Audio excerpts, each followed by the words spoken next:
Rygning slår hvert år 14.000 danskere ihjel. 9 ud af 10 tilfælde af lungekræft skyldes rygning. Tobaksrøg indeholder over 4.000 stoffer, hvor mange er giftige. Mindst 40 af stofferne ved vi med sikkerhed kan give kræft.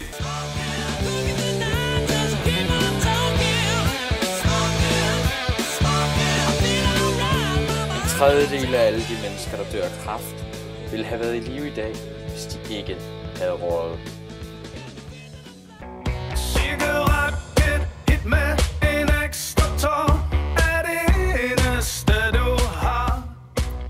Husk, at din læge eller din apoteker kan hjælpe dig med at holde op med at ryge.